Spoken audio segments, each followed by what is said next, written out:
So it looks like in this problem they're just asking us to use the computer output that they've given us to analyze what's going on with this set of numbers and decide whether we could use the t-distribution in the future in case like these people wanted to construct a confidence interval, if they wanted to do a hypothesis test. You got to be assured that the prerequisites for the t-distribution are met. So one of them is that you have over 30 for a sample size. And the reason why we say over 30 is because then the central limit theorem kicks in, and then we can assume that the mean is approximately normally distributed. There's 42 observations, so the sample size is definitely larger than 30. I don't think I read anything in the word problem that said it's not skewed. You could check the population data if you have it, but the sample size is larger than 30, so that condition is met. N is number of observations. There's 42. The mean is 150.7. The degrees of freedom, well, actually that depends on what type of test you're running. So I'm assuming that this is a hypothesis test for one mean, because the degrees of freedom, the calculation gets more complicated later on if it's like for a hypothesis test for the difference in two means. But I'm assuming this is for one mean. And so if it's just a hypothesis test for one mean, you just need to take the sample size and subtract it by 1 for the degrees of freedom. Little s means the sample standard deviation. They give us the variance. They don't explicitly say that that's the sample variance, but I assume that it is. So the variance is the square of the standard deviation. So if you want standard deviation, if you want little s, you got to take a square root of the variance. So I'll just cut my decimal off here.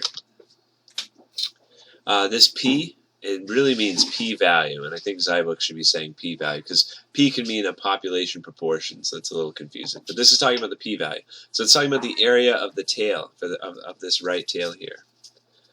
The probability... Well, this says the probability that t is less than or equal to t, one tail. I mean, this is the p-value because 0.018, that's the only number that makes sense out of those numbers, but the fact that it's saying less than, I think they might mean an absolute value symbol here.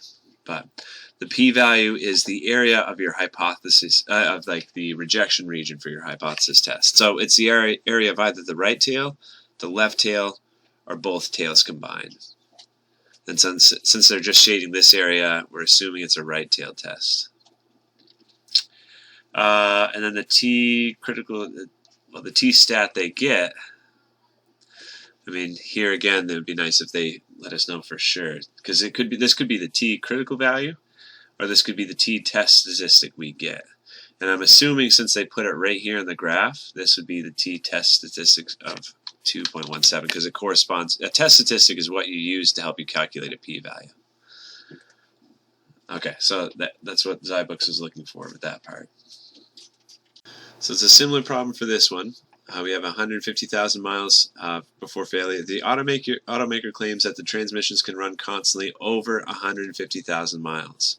So that's their alternative hypothesis test.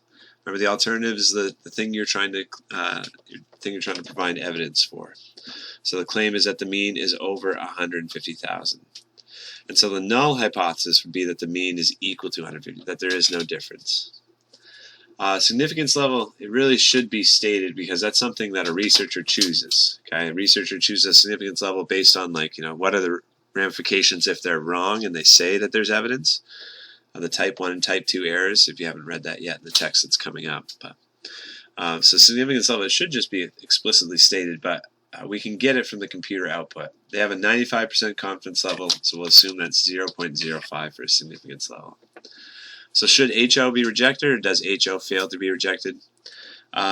This is a right-tailed test, right? That should be...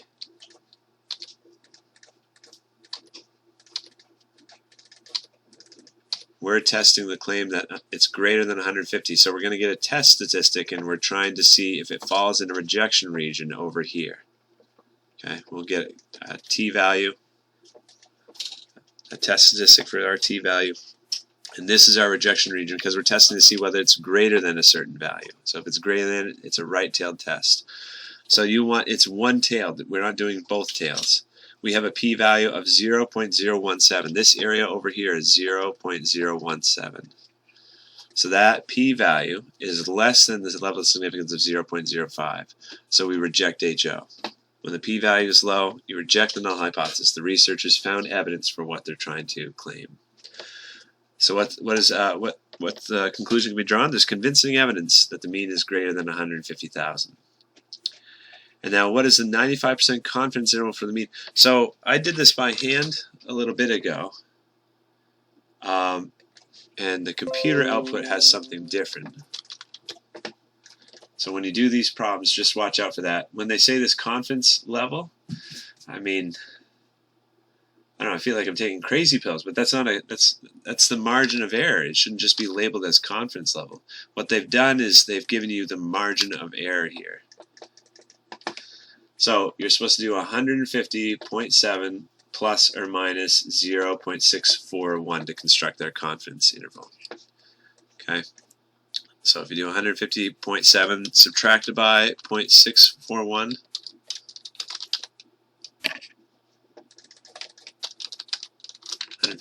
subtracted by 0.641, that's 150.059. And then if you do 150.7 plus 0.641, that's 151.341. So that's our lower bound, and then that would be our upper bound for the confidence interval. So there's a formula where you can do the margin of error by hand, but when I went and did the margin of error by hand, I got something slightly different on another problem. So, does the confidence interval support the results? Yes, it does, because 150,000 isn't in this interval. Remember, these are in terms of thousands. 150,000 is to the left of our lower bound. So the confidence interval is saying that we're 95% sure the mean is greater than 150,000. It's somewhere to the left of it. So we say that because the hypothesis mean falls outside of the confidence interval. So that means it's different. It's bigger. Okay, so same type of thing for this one, except this part looks different, so I'll help that. What condition is met? Oh, we already talked about this in another video. The sample size is larger than 30. And then what is the level of significance? Same type of thing here. It's 99% confidence interval, so Zybooks is saying that's 0.01 for a level of significance. So you'll want to do the same thing here. Reading through this problem, try to find what the alternative hypothesis is.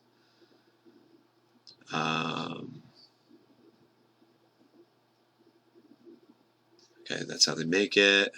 It's weighed. Each container should contain 4 ounces of chocolate.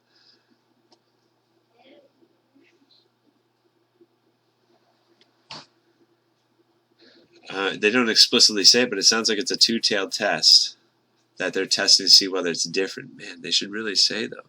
They should say, we're trying to test the claim that each container contains 4 ounces of chocolate, or that it's different, you know.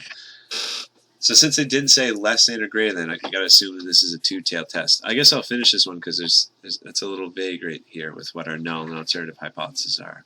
They didn't say greater than 4, they didn't say less than 4, so we're going to assume it's a two-tailed test. So the probability for getting a test statistic in the two-tail region, that's your p-value for a two-tailed test, is 0.184. So there's sufficient evidence does not exist. That p-value is greater than your level of significance. What's the confidence interval? That's where you use that margin of error, just like I did. So we had 3.917 for a mean. Subtract 0.183, and then 3.917. Add the margin of error. It's 4.1. Does the confidence interval support the results? It actually doesn't. Why is the p-value in the confidence interval so different here? So 4 is in the confidence interval. Oh, right. No, it does support. Yes, it's the same. 4 is in this confidence interval, so we can't claim there's a difference. Sufficient evidence does not exist to suggest that the mean amount of chocolate in ice creams is not 4 ounces. Right? Because our confidence interval... Oh, I lost it. our confidence interval has 4 ounces in between its lower and upper bound.